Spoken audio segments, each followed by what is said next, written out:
rabbil alamin. Wassalatu wassalamu ala asyrafil anbiya'i wal mursalin sayyidina wa maulana Muhammadin wa ala alihi wa sahbihi ajma'in. Amma ba'd. Hadirin rahimakumullah, usikum wa nafsi bitaqwallah. Qala Allah Ta'ala fil Qur'anil Karim, "Wa may yattaqillaha yaj'al lahu makhraja wa yarzuqhu min haitsu la yahtasib." Alhamdulillah. Hadirin rahimakumullah, teman-teman UKKI Politeknik Negeri Madiun yang semoga Allah selalu muliakan, semoga Allah selalu berikan taufik, Allah berikan hidayah, Allah berikan rahmat, dan Allah selalu bahagiakan hatinya, dan semoga Allah sehatkan jasmaninya semua, insyaallah, Allahumma amin. Allah berikan kemudahan, Allah berikan kelancaran, khususnya dalam proses perkuliahan. Allah berikan yang terbaik untuk panjenengan sedaya, insyaallah, Allahumma amin. Hadirin rahimakumullah, di pagi menjelang siang yang cerah ini kita masih diizinkan, kita ditakdir untuk dapat melaksanakan aktivitas. Kita akan berbicara tentang masalah Isra wal Mi'raj. Di sini Allah Subhanahu wa taala di dalam surat Al-Isra ayat pertama, Allah mengatakan, subhanalladzi asra bi 'abdihi lailan minal masjidil harami ilal masjidil aqsa alladzi barakna haulahu linuriyahu min ayatina innahu huwas samiul basir. Allah Subhanahu wa taala mengatakan, memulai dengan mensucikan namanya. Kemudian Allah mengatakan allazi asra. Di sini bukan yang mulia baginda Nabi Agung Muhammad SAW yang meminta, akan tetapi Allah yang menghendaki. Jadi Allah yang memberikan fasilitas semuanya, mulai dari fasilitas penjemputan, kendaraan, sampai nanti Allah akan tunjukkan banyak hal yang mana apa yang dilihat oleh yang mulia baginda Nabi Agung Muhammad SAW ini merupakan bisa jadi bisyarah, juga bisa jadi peringatan bagi kita sebagai umatnya. Dan di ayat Al-Quran surat Al-Isra yang pertama ini, salah satu asbabun nuzulnya merupakan penyanggahan daripada kaum-kaum musyrikin yang menafikkan, yang mengingkari perjalanan Isra wal Mi'raj. Kenapa kok mengingkari? Karena tidak masuk akal, tidak masuk logika orang-orang. Kalau pada saat itu, mungkin sekarang kalau tidak pakai iman juga akan nggak percaya, Kenapa? Karena ini perjalanan yang luar biasa. Mulai dari rumah yang mulia baginda Nabi Agung Muhammad SAW sampai kepada Masjidil Haram, kemudian pergi ke Masjidil Aqsa, kemudian naik dari Masjidil Aqsa naik ke Sidratul Muntaha. Padahal antara Masjidil Haram ke Masjidil Aqsa ini perlu perjalanan yang lumayan panjang. Nah, ketika pagi hari disampaikan kepada para kaumnya, umatnya baginda Nabi Agung Muhammad SAW, hampir semua ini mengingkari. Bahkan ada yang cross check apa? Bertanya tentang keadaan Masjidil Aqsa. Pintunya ada berapa, jendelanya bentuknya bagaimana, dan ini dan itu semuanya bertanya. Dan pertanyaan itu dijawab dengan sempurna oleh baginda Nabi Agung Muhammad SAW. Dan ketika ditanya, ada yang tanya, jendelanya ada berapa? Allah Subhanahu wa taala memerintah malaikat untuk menampakkan gambar daripada Masjidil Aqsa ini. Ditunjukkan. Jadi Rasulullah SAW langsung jawab dengan melihat.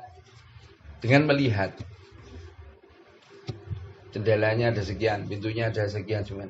Tapi ada seorang umat daripada yang mulia baginda Nabi Agung Muhammad SAW yang dimuliakan oleh Allah Subhanahu wa taala, yaitu Sayyidina Abu Bakar As-Siddiq. Yang ketika beliau baginda Nabi Agung Muhammad SAW menjelaskan tentang keadaan tentang Masjidil Aqsa itu, yang mengatakan sodakta ya Rasulullah itu hanya Sayyidina Abu Bakar. Sampai-sampai ada orang yang mengatakan mencari bukti lain. ketika tentang Masjidil Aqsa ini dijelaskan, masih ada yang tidak percaya. Apakah kamu melihat bukti yang lain yang bisa meyakinkan saya? Ada satu kafilah rombongan dagang yang beliau mengatakan ada salah satu untanya yang kakinya patah. Dan pada waktu itu memang betul ketika Nabi Muhammad SAW turun mengambil minuman sedikit. Dan ada salah seorang dari kafilah ini yang mendengar suara dari Nabi Muhammad SAW.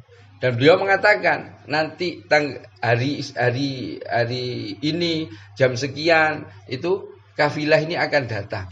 Dan itu dibuktikan untuk membenarkan pernyataan daripada baginda Nabi Agung Muhammad SAW terkhususnya tentang masalah Isra wal Mi'raj ini tadi.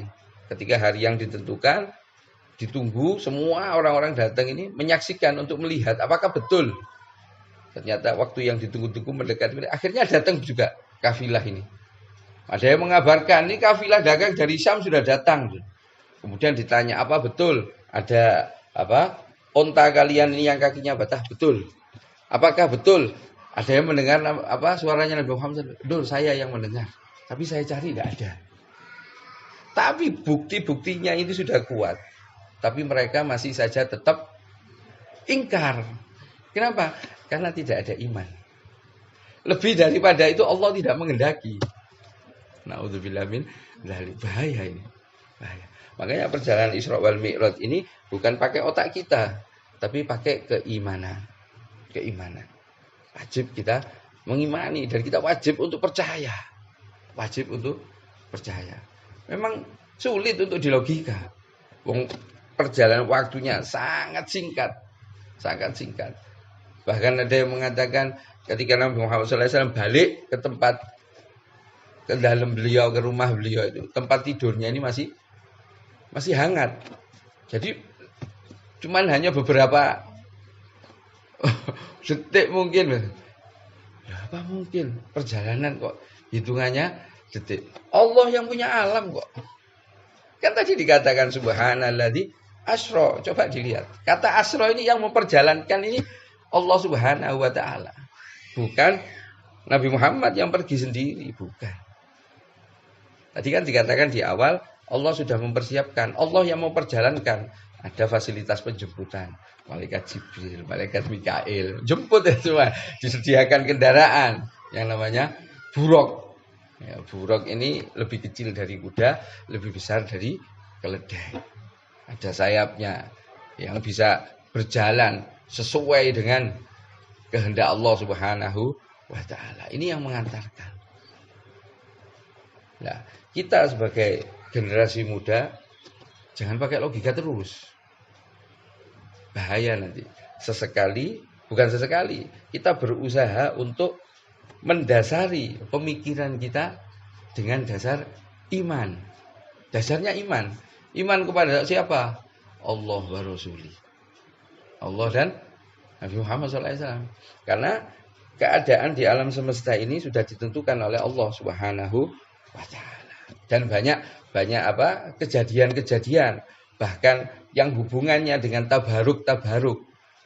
Ketika perjalanan Isra wal Mi'raj itu juga Nabi Muhammad SAW diberitahukan tempat-tempat yang terdapat keberkahan. Tempat lahirnya Nabi Isa, tempatnya Nabi Musa, ke Bukit Tursina dan lain-lain. Bahkan beliau di Masjidil Aqsa menjadi imam sholatnya para anbiya. Sholat di situ. Nabi Muhammad SAW turun untuk sholat dan dimakmumi oleh para anbiya dan para malaikat. Mereka menjadi makmumnya baginda Nabi Agung Muhammad SAW. Setelah dari Masjidil Aqsa terus naik ke Sidratul Muntaha. Dan naiknya ini termasuk ada banyak keistimewaan. Termasuk mohon maaf, sampai saat ini ilmuwan tidak mengetahui batas langit. Kan di dalam cerita Mi'rajnya ini dari Masjidil Aqsa ke Sidratul Muntaha, Nabi Muhammad SAW melewati 7 sab langit. Nah, ilmuwan saat ini langit pertama aja belum menemukan batas. Ya, mohon maaf, ini agak menyimpang sedikit. Akan tetapi ini masih ada hubungannya dengan Isra wal Mi'raj. Kita hidup di namanya bumi. Bumi ini bagian dari planet-planet. Ya, betul enggak? Ada tata surya, ada matahari, ada bumi, planet-planet yang lain. Ya, itu edarnya ini atas kehendak Allah Subhanahu wa taala. Ini loh yang menunjukkan Allah Subhanahu wa taala maha sempurna. Karena semuanya Allah yang mengatur. Kalau kita tidak percaya dengan kesempurnaannya Allah Subhanahu wa taala, tentu Allah tidak bisa mengatur dari tata surya ini. Dan tata surya ini kita hidup di namanya ada galaksi ya. Galaksinya ini ada yang kita tempati ini, galaksi ini, bumi ini masuk di galaksi Bima Sakti. Ternyata di luar galaksi Bima Sakti itu banyak galaksi, betul enggak? Betul enggak? Ya. Padahal bumi kan sangat kecil ini. Kita tempati saat ini, kita perkecil gitu. Kita ada duduk di Desa Dempelan nih, di Duku Kopen, besarkan Dempelan, Madiun, ya, Jawa Timur, Indonesia, sampai akhirnya bumi diperluas lagi masuk dalam tata surya. Tata surya ini kumpul jadi satu namanya galaksi Bima Sakti. Dan di luar sana galaksi seperti Bima Sakti ini masih banyak.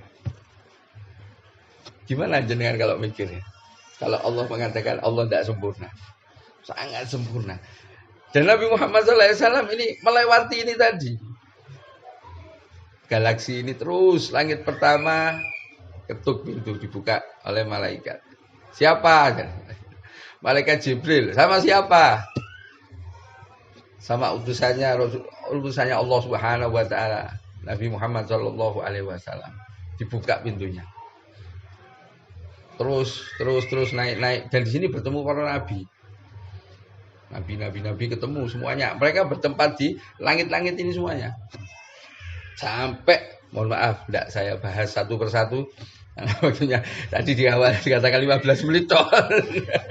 Ini langsung sampai beliau nyampe ke Sidratul Muntaha.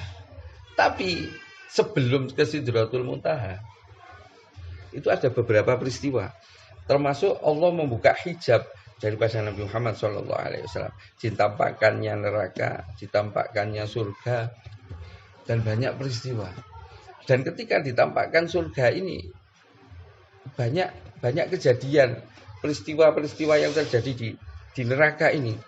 Nabi Muhammad melihat suatu kaum, yang mana kaum ini ngambil batu, kemudian dipukulkan di kepalanya, sampai kepalanya ini hancur. Ketika kepalanya hancur ini utuh lagi. Terus ditanya, siapa itu Jibril? Itu kaummu, umatmu, yang mana mereka ketika di alam dunia berat. Di sini bukan enggan, tapi berat untuk melaksanakan apa? Sholat. Bahayanya apa? Jadi saya katakan tadi di awal, kejadian-kejadian ini bisa jadi bisyarah, kabar gembira bagi kita, umat Nabi Muhammad. Dan juga bisa jadi menjadi pengingat. Mengingat apa? Ya bagi kita. Mungkin kita saat ini ketika mendengarkan azan terasa berat. Ketika mendengarkan azan, hati kita lebih tertarik dengan perkara yang tidak ada hubungannya dengan perkara sholat ini. Ini sudah ini bukan ilustrasi, bukan mimpi. Saya titik dulu di sini. Saya kembali ke awal atau kesimpulan secara umum tentang Isra wal Mi'raj. Apakah Nabi Muhammad SAW Isra wal Mi'raj ini melakukannya dalam keadaan dengan ruh saja seperti orang mimpi, atau dengan ruh dan jasad? Saya tanya kepada panjenengan. Apa? Dan ketika zaman Khalifah Ma'mun, itu beliau Khalifah Ma'mun itu sering mengumpulkan para ulama untuk diadu. Maksudnya diadu ini argumen tentang ilmu. Nah, ketika itu Khalifah Ma'mun ini membuka masalah tentang Isra wal Mi'rajnya Nabi Muhammad SAW. Ditanyakan kepada para ulama-ulama yang hadir, waktunya siang kurang lebih seperti ini. Karena Khalifah Ma'mun itu mengadakan kegiatan itu pagi menjelang siang, terus setelah itu sholat zuhur, setelah sholat zuhur jamuan makan. Ya. Ini Khalifah Ma'mun membuka masalah ini tadi. Apakah Isra wal Mi'raj ini dilakukan Nabi Muhammad SAW dengan ruh saja atau dengan ruh dan jasad? Ini ada satu kelompok yang mengatakan bahwa Isra wal Mi'rajnya Nabi Muhammad SAW ini hanya dengan ruh saja. Dan ini ada min auliyaillah. Auliyaillah, dan beliau termasuk min dzurriyyatir Rasul. Dia menentang pendapatnya ulama-ulama istana ini tadi.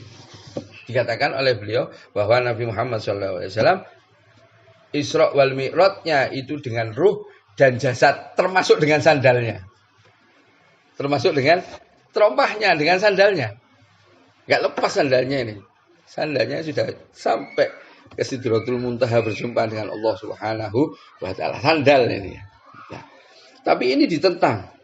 Ditentang, akhirnya terjadi perdebatan yang sangat sengit. Dan ketika terjadi perdebatan ini terdengar suara adzan oleh Khalifah Ma'mun. Perdebatan ini atau diskusi majelis ini di majelisnya Khalifah Ma'mun ini dihentikan untuk melaksanakan sholat. Nah, ketika sholat ketika akan sholat ulama istana yang mengatakan Isra wal Mi'rajnya Nabi Muhammad SAW ini hanya dengan ruh saja, ini dia masih melakukan perbincangan dengan rekannya. Kemudian waktu itu dia sadar, oh ini sudah waktu mau sholat, dia hentikan pembicaraan, dia pergi ke tempat wudhu. Dan ketika ke tempat wudhu ini sudah iqamah. Dia mau ambil wudhu ini sudah iqamah. Allahu Akbar, Allahu Akbar. Nah, ini si ulama ini tadi buru-buru. Akhirnya tersandung. Sehingga kepalanya terbentur. Kemudian dia masuk di suatu keadaan, suatu lingkungan. Yang mana, saya kok ada di seperti menghadap tembok. Bukan tempat wudhu, saya ini mau wudhu. Ada suatu keributan di belakang di toilet. Ternyata ada segerombolan singa. Dia ternyata ada di padang pasir, ada di batas tembok kota, suatu kota. Di belakang ini ada singa. Dia takut lari. Lari akhirnya masuk ke kota ini. Dia selamat. Ketika masuk di kota, dia tanya. Istananya Khalifah Ma'mun sebelah mana? Khalifah Ma'mun udah ada di sini namanya Khalifah Ma'mun. Dicari, nggak ada yang kenal. Satu kota ini nggak ada yang kenal. Diputuskan, akhirnya dia istirahat di satu masjid. Di satu masjid ya istirahat. Nah, kebiasaan warga kota ini ketika ada tamu, maka warga kota ini menjamu. Akhirnya datang bawa makanan ini dan itu. Nah, sampai sekian hari dia dijamu. Dia merasa tidak enak, dijamu terus sama warga. Nah, dia melihat di sebelah masjid ini ada tukang pandai besi.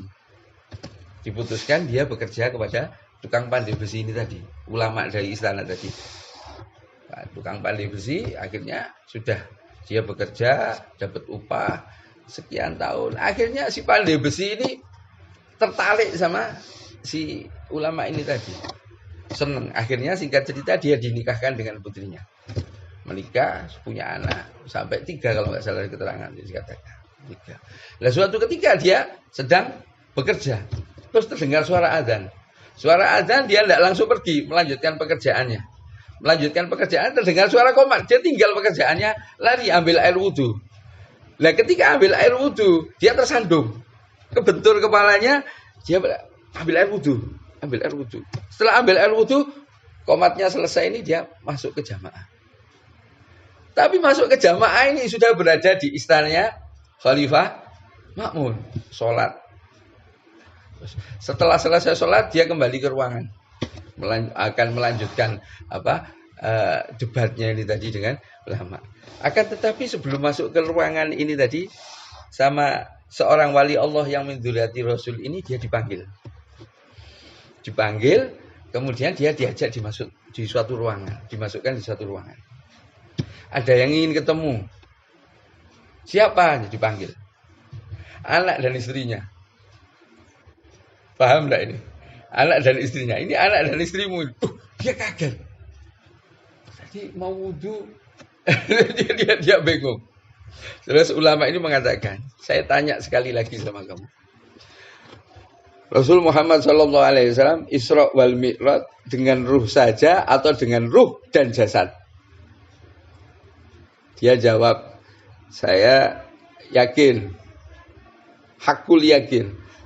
Nabi Muhammad SAW Isra wal Mi'raj dengan ruh dan jasad juga termasuk dengan terompahnya. Kemudian anak istrinya ini tanya, bagaimana anak istri saya? Sudah, dia hidupnya di alamnya sendiri. Dia di alamnya sendiri, kamu di alam sini, sudah selesai perkara. Nanti kamu ngomong di depan orang-orang bahwa Nabi Muhammad SAW, kalau kamu saja terbentur kepalamu, kamu nengok di suatu keadaan sampai punya anak istri yang hitungannya tahunan ini, sedianya kamu terbentur lagi, komatnya baru selesai. Padahal komat ini berapa detik? Dan kamu mengalaminya dengan ruh dan jasad. Bagaimana dengan Nabi Muhammad SAW? Saya yakin. Nah, ketika masuk lagi majelis ini, dia meralat pendapatnya di depan khalayak yang pada saat itu banyak yang mendukung argumen daripada ulama ini tadi. Kemudian dia berbalik mengikuti pemahaman daripada waliullah yang min dzurriyyati Rasul ini, dan dia mengatakan di hadapan Khalifah Ma'mun bahwa Nabi Muhammad SAW Isra wal Mi'raj ini dengan ruh dan jasad juga termasuk sandalnya. Nah, kita kembali kepada itu tadi, ketika Nabi Muhammad masuk langit ke-1, langit kedua, ketiga sampai Sidratul Muntaha. Dan itu dibuka hijabnya oleh Allah Subhanahu wa taala, bisa melihat keadaan neraka. Ini bukan prototipe ini. Neraka prototipe ini bukan, kalau jenengan buat alat ini prototipenya seperti ini.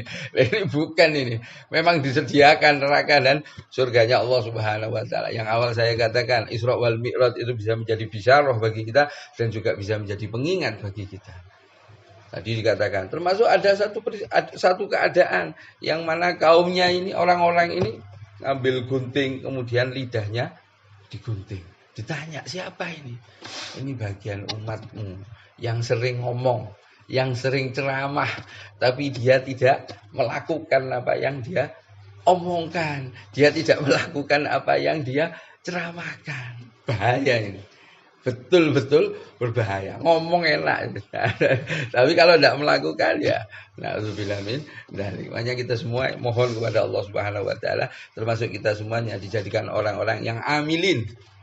Ucapan dan perbuatannya ini sesuai. Allah berikan kekuatan, Allah berikan kesabaran kepada kita semuanya untuk dapat melaksanakan apa yang sudah kita sampaikan. Insyaallah, Allahumma amin. Dan juga Allah membuka hijabnya Nabi Muhammad SAW.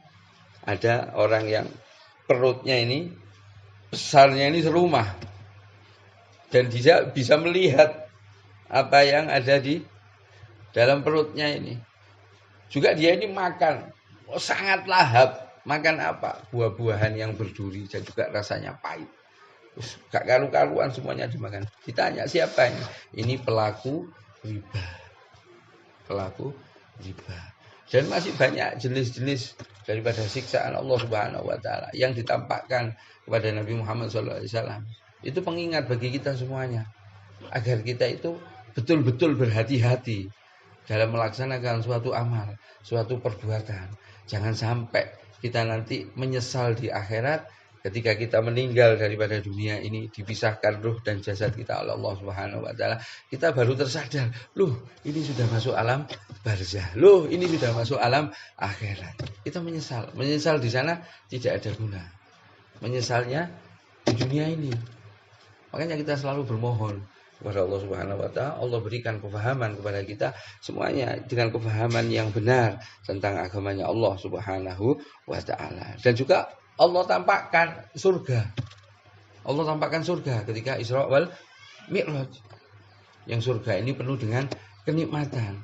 Yang mana saya pernah bertanya kepada guru saya, kenikmatan di surga itu bagaimana? Kenikmatan di surga itu antum belum pernah lihat dan antum belum pernah bayangkan. Tidak bisa bayangkan. Tidak bisa bayangkan. Dulu kecil saya pernah diberitahu di surga, salah satu kenikmatan surga adalah suatu kenikmatan yang kita lakukan. Semakin kita lakukan, kenikmatan ini semakin bertambah. Contoh, makan. Kalau kita makan di dunia, makan pertama ini sangat nikmat. Makan kedua, kenikmatannya berkurang. Ketiga, tidak ada rasanya. Yang keempat, waleh. Ya, emoh. Akan tetapi berbeda di surga. Ya kan, yang pertama nikmat, yang kedua lebih nikmat, yang ketiga lebih nikmat. Terus. Apa tidak kenyang? Tidak bisa dibayangkan. Jangan dibayangkan. Tidak ada kenyangnya di sana. Dan nanti kalau kenyang di sana seperti di dunia repot. Wong di surga ini tidak ada petugas penyedot WC. Tidak ada. Di surga itu, mohon maaf, buang air besar sama buang air kecilnya itu sendawa dengan berkeringat. Sendawanya harum, keringatnya juga wangi. Sendawa. Tahu sendawa? Gelegeen ya. Situ tidak ada tuh petugas WC, petugas WC tidak ada. Tidak ada, jangan dibayangkan seperti yang di dunia ini. Sangat banyak kenikmatannya. Akan tetapi para penduduk surga diceritakan bahwa hal yang paling nikmat bagi penduduk surga adalah ketika hari Jumat, yang mana hari Jumat ini para penduduk surga berkumpul di suatu tempat yang mana mereka semua ini bisa memandang zatnya Allah Subhanahu wa Ta'ala. Ini yang paling nikmat. Bukan makannya, bukan bidadarinya dan lain sebagainya, bukan. Akan tetapi bisa memandang zatnya Allah Subhanahu wa Ta'ala. Ini kenikmatan daripada penduduk surganya Allah Subhanahu wa Ta'ala. Semoga kita semuanya, saudara-saudara kita, orang-orang yang kita cintai, keluarga kita semuanya ditakdir oleh Allah Subhanahu wa Ta'ala, digolongkan, dimasukkan ke dalam golongan ahli surganya Allah Subhanahu wa Ta'ala bersama yang mulia baginda Nabi Agung Muhammad sallallahu alaihi wasallam. Dan ketika mau masuk ke mustawa, malaikat Jibril ini mundur. Malaikat Jibril ini mundur. Kenapa? Karena malaikat Jibril ini tidak bisa masuk. Tidak bisa masuk. Kalau dia masuk maka dia akan terbakar. Ketika itu Nabi Muhammad SAW melakukan perjalanannya sendiri menuju mustawa. Tempatnya Allah Subhanahu wa Ta'ala tidak boleh dibayangkan ini ya. Tidak boleh dibayangkan. Dan di situ Nabi Muhammad SAW melihat seorang pemuda yang malaikat Jibril saja tidak bisa masuk. Loh, ini ada seorang pemuda. Ditanya, loh, malaikat Jibril tidak bisa masuk, kamu kok bisa masuk? Kamu ini apa malaikat? Bukan. Kamu ini nabi? Bukan. Kamu siapa? Saya ini orang biasa, seorang laki-laki. Akan tetapi ketika di dunia saya ini, lisan saya ini tidak pernah kering, basah terus kepada zikrullah, zikir kepada Allah Subhanahu wa Ta'ala. Dan pemuda ini termasuk anak yang birrul walidain, berbakti kepada kedua orang tua.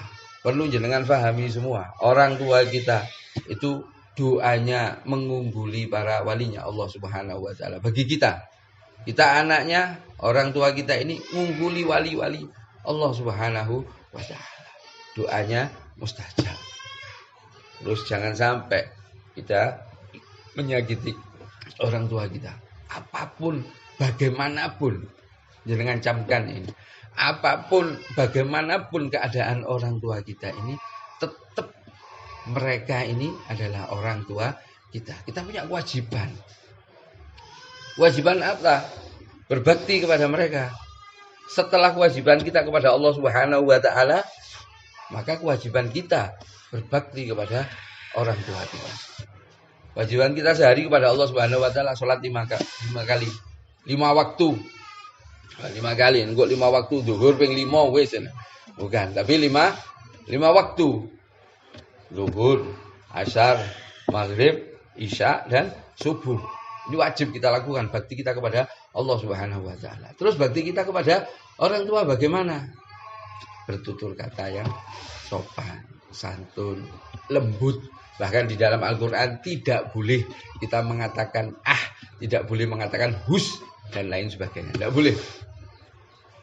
Makanya ada di awal tadi saya katakan, jenengan camkan apapun keadaan orang tua, bagaimanapun keadaan orang tua kita tidak boleh berbuat tidak baik, menyakiti hati orang tua tidak boleh. Kenapa? Jasanya orang tua kepada kita tidak bisa diukur. Mungkin jenengan belum bisa memahami karena jenengan belum punya anak, karena jenengan belum menikah. Tapi ketika jenengan sudah menikah dan jenengan punya anak, jenengan akan bisa merasakan apa yang dirasakan orang tua. Orang tua siapa? Ya orang tua jenengan. Apa yang dirasakan jenengan akan bisa merasakan.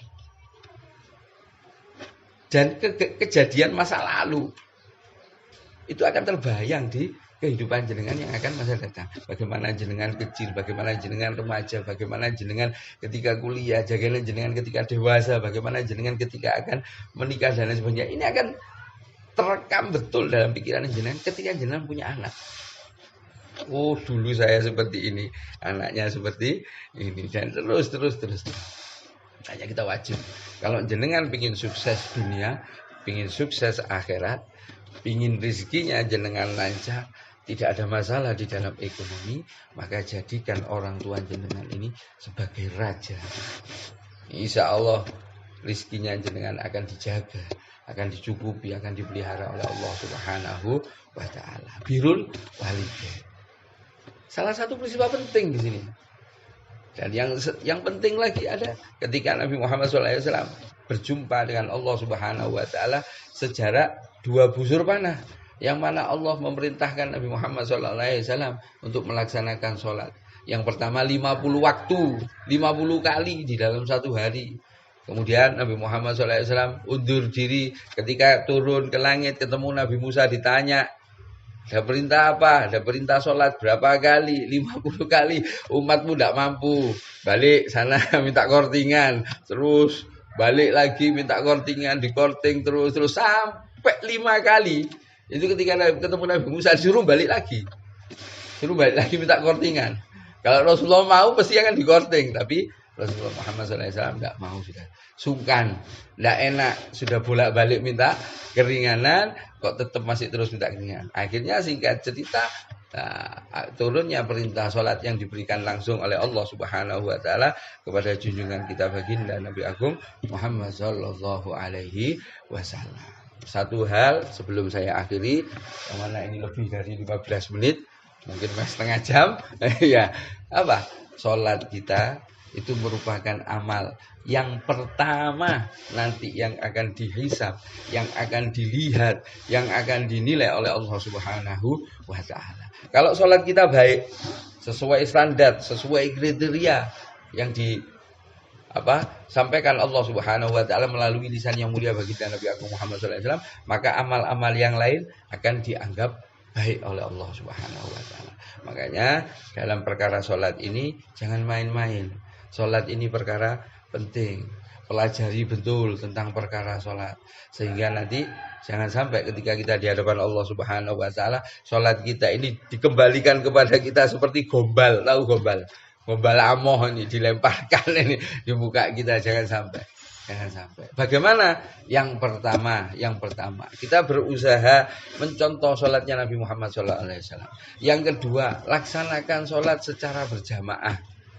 Terlebih-lebih kita lakukan di masjid atau di musola. Insya Allah kalau itu kita lakukan dengan benar, dengan rutin, dengan istiqomah, urusan-urusan di dunia kita, urusan apapun ketika sholat kita tidak terbengkalai, maka urusan yang lain tidak akan terbengkalai. Kalau kita punya suatu urusan, suatu perkara yang tidak rampung-rampung, kita cari masalah sholat kita. Kita cari ketakwaan kita kepada Allah Subhanahu wa Ta'ala bagaimana. Nah, kalau ini sudah baik semua, sholatnya baik, ketakwaannya sudah baik, insya Allah semua urusan kita akan dijadikan baik, dijadikan mudah oleh Allah Subhanahu wa Ta'ala. Insya Allah yang sedikit yang saya sampaikan ini semoga ada guna, ada manfaat bagi kita semuanya, dan semoga Allah berikan keberkahan kepada kita semuanya. Allah berikan panjang umur fi taatillah wa rasulih kepada kita semuanya. Allah berikan kepada kita semuanya, keluarga kita, orang-orang terdekat kita, orang-orang yang kita cintai, orang-orang yang kita sayangi, kesehatan zahir wa batin, afiah yang sempurna terkhusus kepada orang tua kita. Semoga Allah sehatkan jasmaninya, Allah bahagiakan hatinya, Allah mudahkan segala urusan dunia dan akhiratnya insyaallah. Allahumma amin. Banyak kekurangan, banyak kesalahan, saya pribadi mohon dimaafkan lahir dan batin. Wal afu minkum. Wassalamualaikum warahmatullahi wabarakatuh.